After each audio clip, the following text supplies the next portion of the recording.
सुरगाणा, निफाड, त्र्यंबकेश्वरमध्ये भूकंपाचे धक्के जाणवले।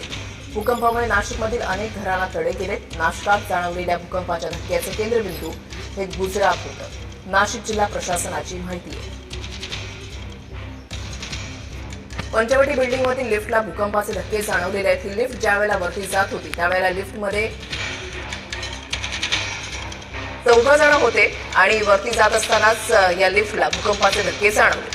जणू काही टेक्निकल प्रॉब्लेम झाल्यावर ज्या पद्धतीने लिफ्टमध्ये धक्के जाणवतात तसा धक्का या ठिकाणी जाणवला। इकडे दिंडोरीमध्ये भूकंपामुळे अनेक घरांना तडे गेलेले आहेत, त्यामुळे साहजिकच स्थानिकांमध्ये एक प्रकारे भीतीचं वातावरण निर्माण झालंय। नाशिक जिल्ह्यातल्या अनेक भागात काल रात्री 10 वाजण्याच्या सुमारास भूकंपाचे धक्के जाणवले।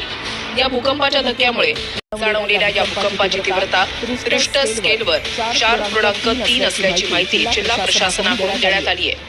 नाशिक शहरातील सातपूर, इंदिरानगर, मेन रोड, पंचवटी, हिरावाडी आणि पाथर्डीपाडा परिसरासह शहराच्या विविध भागांमध्ये भूकंपाचे धक्के जाणवल्याची माहिती समोर आली आहे। याशिवाय ग्रामीण भागातील कसारा घाटापासून रामशेत किल्ल्याच्या परिसरापर्यंतही तर अनेक घरांच्या भिंतींनाही या भूकंपामुळे तडे गेलेत। नाशिकमध्ये जाणवलेल्या भूकंपाच्या धक्क्यांचं केंद्रबिंदू गुजरात राज्यातील हातगडच्या डोंगर रांगांमधील हडवड या ठिकाणी होतं। दरम्यान या